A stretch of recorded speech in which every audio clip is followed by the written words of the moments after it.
Appreciate everyone being here today. Looking back on Saturday night's game at Alabama, certainly not the result or outcome we desired, but I definitely think we took a step forward as a team. There was a lot of progress made in some areas we spent a lot of time on last week. The offensive rebounding, Corey Chest, his first half performance on the glass was as good a half as I've seen. As far as rebounding the basketball, especially on the offensive end where he got 9. I thought defensively we played with an energy and toughness, did a better job of limiting the three-point shot against that explosive Alabama offense. So a lot of progress made. All in all, at the end of the day, though, offensively, execution, poor shooting, third straight Saturday on the road against a top 15 team where we didn't shoot the ball near well enough from behind the three-point line.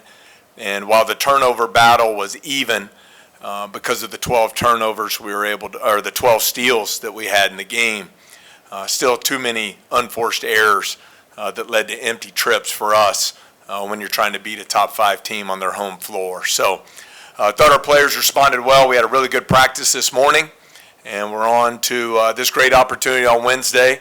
As I told them, it's not every day you get to play against the number 1 team in the country on your home floor. Great respect for Auburn and the program Coach Pearl's built there, and we'll have 2 good days of prep going into Wednesday night's contest. Yeah, I mean, just what do you think is going to go into you guys shooting the ball a little bit more efficiently from beyond the arc? Just a couple things that you've pointed out.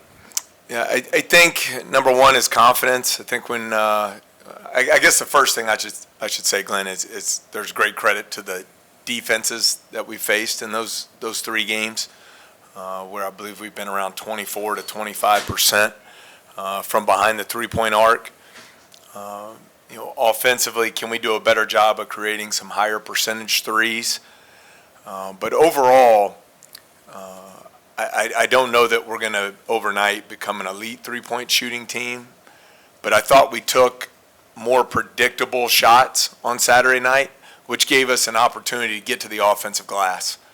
And I think that's got to be part of our formula as we move forward, getting those 17 offensive rebounds. One thing we both have talked about, like at Ole Miss, at A&M, the opponent's getting 12 and 14 more field goal attempts than us because of the offensive glass and the turnovers. In this game, we got 10 more field goal attempts in Alabama because we were able to neutralize the turnover margin and be very productive on the offensive glass. So I think it's got to be a combination of all of that. Yeah, Coach, earlier this year you said, it can't just be Corey on the glass. Have you seen those others step up, especially going against Alabama and A&M in their rebound?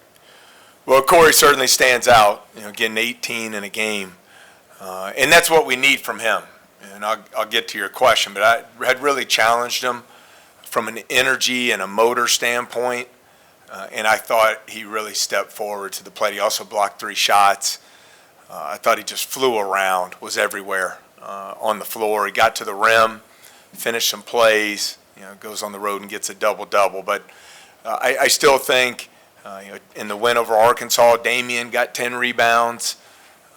I think Trey got 3 rebounds in his first 8 minutes of action, which is a phenomenal ratio. Derek has had some rebounding nights. Rob's been good on the offensive glass. He needs to take a step forward on the defensive glass. And then we still have to, as we've talked about, the guards. We have to rebound by committee as well, gang rebound with all 5. We know Trey made his debut against Alabama last week. How does he contribute to the overall culture of the team, and how important is it having him on the team heading into this week's matchup? I think it's a great question. I have such respect for what he's doing. He hasn't been in a single meeting, practice, workout since he got to LSU until a week after the bowl game. And so he's been a very quick learner. He wants to be really good. He's a great teammate. He brings tremendous energy to practice. I think you saw his ability on the defensive end to guard multiple positions.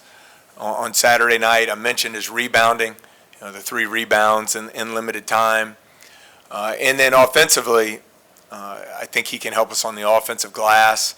He didn't finish, but he had a really nice drive to the basket. And then he had, of course, the highlight play, the big-time block from 3 that led to the breakaway dunk. So he's putting in a lot of time.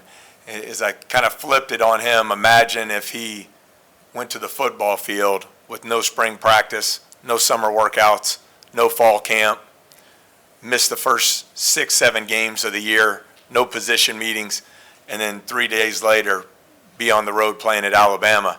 I think it's really impressive, what he's been able to do in a short time. You mentioned Damian earlier. Just what does he mean to this team defensively? We see him go up there and get those blocks, offensive rebounds. How important is he, especially in this matchup against a big physical Auburn team that puts up a lot of points as well? Well, we talk about Damian a lot, once-in-a-generation athlete. Really, as I talked about admiring Trades and what he's doing. I think Damian has really battled through the shoulder injury he had in the game against Pittsburgh, and then suffered another one the day before we played Vanderbilt, and he just keeps coming back to work and fighting through it. We need him to be who he was against Arkansas from a rebounding and shot blocking presence, 10 rebounds, 4 blocks. But he's been really efficient scoring the ball around the goal. So we're trying to get him more opportunities for some of those lobs, some of those chances to finish around the goal. He has great touch, great skill level around the basket. So I think he's really settling into an offensive role for us, and we want to get him more opportunities to score. He missed an open 3 on Saturday, but I believe in his ability to step out and take a 3 as well. Auburn has the most efficient offense in the entire country, and they also have a Player of the Year candidate in Janai Broome. What does this team have to do defensively to slow them down, especially Janai in at the post? Well, you have to be disciplined. You also have to be disruptive. It's a tough assignment from the standpoint of they have such great balance. They shoot the ball exceptionally well from behind the three-point line with multiple weapons. Then they have arguably the best player in the country to this point in Janai Broome and his efficiency around the goal. And then it seems everyone plays their role. They get to the free throw line. They're on the offensive glass. There's not just one thing you say you have to take away. So I think physicality, toughness, the ability to guard inside and out and defend their balance is certainly quite a challenge, but we'll have to be ready for all of those things. I just had a different question for you. What is Keith Hornsby doing with you guys right now in terms of, helping out the team? And do you like kind of bringing back old players to get involved, and does that help the program? Yeah, Keith's been awesome. One of the things I've really enjoyed about my time here is how many players come back in the summers that played at LSU that are now, whether it's in the NBA, the G League, or over in Europe, continuing their careers. They had such a great experience in their time here that they spend their summers here. Continuing their training, and Keith is one who has done that. He is not playing professionally right now, so as a former player, he's able to occasionally work out with the team, and what a great player he is. But it's more the opportunity to mentor some of our players and talk to him about what his journey's been about, both in college and now throughout his really successful professional career. But really enjoyed getting to know him and so many of the other former LSU greats here. Just a couple of words from your opening remarks stood out to me, toughness and confidence. I guess just the confidence gained from, going toe-to-toe with a team like Alabama, knowing that you're going to face another one in Auburn, but just the ability to, I guess, kind of believe in yourself and maybe reach that next level. Is that the messaging this week? Well, I think so, Michael. I think it has to be disappointed with where we are through the first third of the SEC standings. But we have to stay focused on continuing to get better, continuing to improve. You go back the last 3 games, the win over Arkansas, then you play 31 minutes even at top 15 A&M. You play to essentially 35 minutes of a one-possession game on the road at top 5 Alabama. So there should be some confidence taken from those performances. But then there also has to be great attention to detail and see where the areas of improvement have to take place to put together an entire 40 minutes. And so I think there's a balance there, but I think our players have the right mindset. We were in the gym early this morning. They've been to work every day. They understand where we have to get better to give ourselves better opportunities to win. But when you're not shooting the ball as well as you would like from three, all I know to do is get in the gym and shoot more and get your confidence and find ways to step up and make big shots in games. And so I think the mindset's where it needs to be. Now, how do we sustain some of these successful runs we've been on, but to do it for 40 minutes? And that has to be the goal as we move here into February. Coach, what was the process for Trades to get, I guess, ready to play, and will he be in the rotation moving forward, or is that to be determined? To try and simplify it down, after the bowl game, where he had the great performance, he was off for a week to rest his body, his mind, get locked in and ready to go. And we started with individual work. Then that built to him going to the scout team. And then now in live practice over the last week and a half. And I think it's just a matter of trying to fast track learning. I think one thing that's really stood out where he's done a great job is his chemistry with the team. You wouldn't know that he hasn't been with us for the first 8 months. He's done a great job there. I think that immediately players respect how hard he works and what he brings to our team. So now it's really about the learning. And, basketball is not rocket science by any means, but you have different ball screen coverages. You have your out-of-bounds plays, side out-of-bounds, late game, zone offense. Man, there's just so many scenarios that are getting thrown at him in short order. And I think just with continued experience, he'll keep getting better and better. I assume you don't want to go in, these players are going to this game just thinking giant killer mentality or something like that. What are the little, how do you want them to approach the game? Is it those little, some of the stats you mentioned, those little details? Is it trying to win, this bunch of minutes of the game and then the next bunch and the next? How do you want them to approach it? Well, you have to prepare for Auburn and why they're really good. But if I look within first at our team, some of those things I talked about in the opening, we have to find a way to bring our turnovers down. Just too many empty trips there.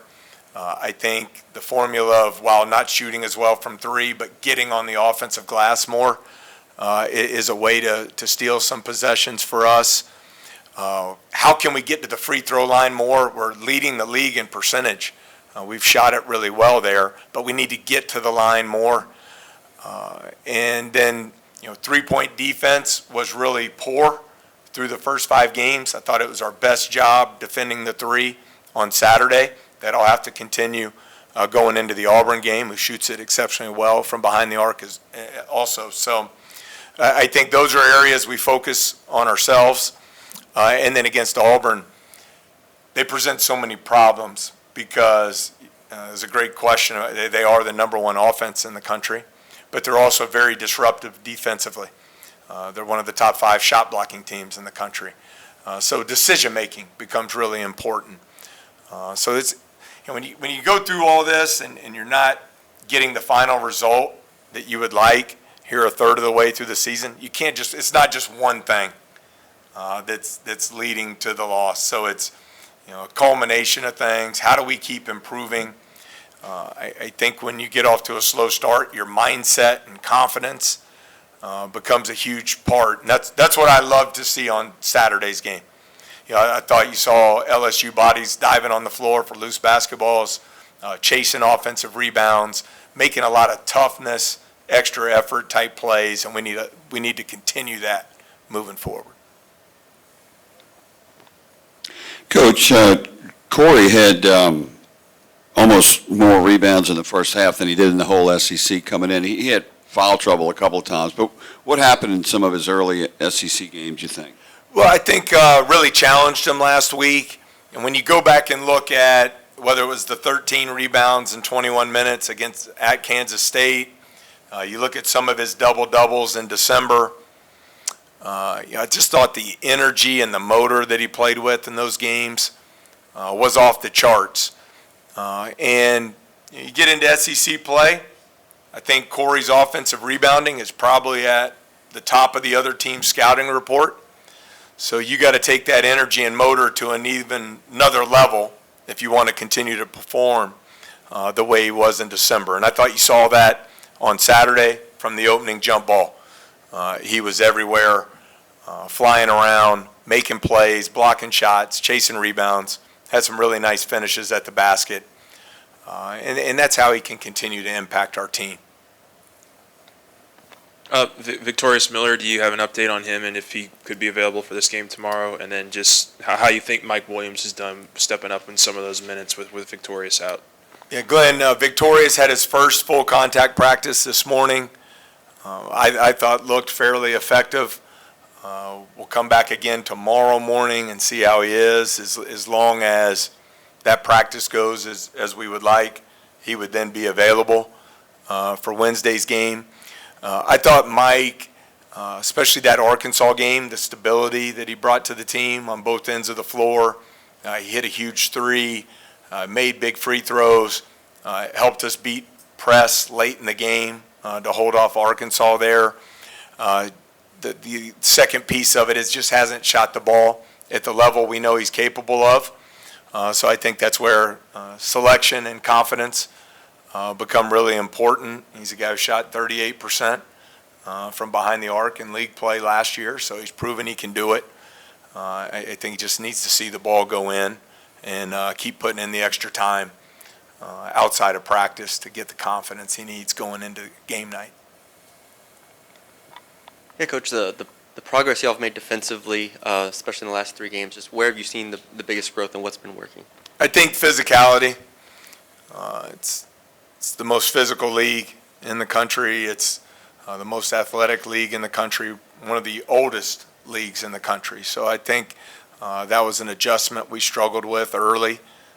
Still not where we need to be, but I think there's been progress there. I think there's been more toughness and physicality on the defensive end.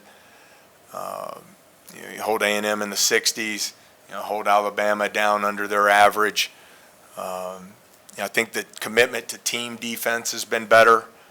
I think when there are times early in league play, our defense got too stretched, too spaced out on the floor, and that led to a lot of easy driving lanes, which then put us in rotations and led to poor three-point defense. So all in all, was pleased to see the improvement in those areas, but still a ways to go. They say teams take on personalities of the head coach. Have you seen many coaches that coach as intensely as Bruce Pearl does, and how much does his team feed off of that, do you think? Well, I think he's done a great job, not only from an X's and O's standpoint. Their player evaluation to get the right type of guys in the program that he enjoys coaching and thrives on, has been critical to their success. You look at like a Cardwell, the energy and the passion he plays with, Chad Baker-Mazar, the energy and passion they play with, I think, is a great credit to him and the culture that they've built there at Auburn. Cam Carter has just been outstanding for y'all this season, and I'm sure that's probably who they're going to target the most. How do you put him in positions to keep making plays and keep pulling in those numbers that he has been this season? Yeah, I think our forwards have done a great job of screening for Cam. He's seeing a lot of different coverages off the ball when we're trying to run different staggers or pin downs to try and get him freed up. I think our front court is really starting to understand what those screening angles look like, and then when we do create dribble drive opportunities, whether it's been Jordan Sears or Jai Bailey, looking for him on some of those kick out three-point opportunities has been good for us. We need Cam to be more efficient than he was on Saturday. He's 7-19, so we got him some good looks. I look back at like the Arkansas game at home where he had 27 points. It only took him 15 shots to do so because he got high-quality shots. He also got to the free throw line 10 times. Would like to see him be able to get there more often as he did in that Arkansas game. But learning for him being the number one guy on the scouting report and how you have to handle that and have solutions for the different coverages you're seeing. I think he's making progress there, and will continue to get better with the experience moving forward. You mentioned what Bruce Pearl's been able to do at Auburn. He rebuilt the program after being irrelevant for years. Is there something you can learn from that and to take it to this team and kind of tell the guys that, hey, this is something we can do too, this is what we're building to, it's possible to go from bottom of the league to very top? Yeah, I think so. I think Coach Pearl's done it at multiple places, so he has a proven track record with that. I believe he was 26-40 the first 2 years at Auburn, but stayed committed to his process, recruited at an elite level, and now has built one of the nation's top programs. So, I think having a culture, having a standard of performance, a process that you go through on a daily basis, and I'm sure that a lot of hard work went into what they've built there, not just the required time for practice, the commitment to player development, living in the gym, putting in the extra work that winning requires at this level. So I think you're always trying to study the successful programs and how they were able to get there and take what you can from each of them.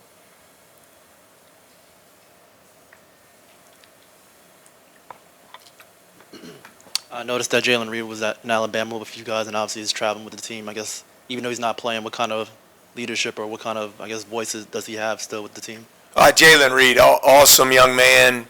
Hate that he's going through this, but he's handling it with just a tremendous mindset. He's really focused on getting better every day. He's making great progress in his rehab. He understands the assignment of what his goals, dreams, and aspirations are, despite this setback. So I've been really proud of the way he's handled it. I think his experience in the league, he's able to share some things from these opponents that he's seen over the last 2 years. But it's great having him around. He's really putting in the work. He still has a long road ahead, but I think he's in the right mindset, and I'm excited about his return as you look at next season. Thank you, folks. All right, thank y'all so much.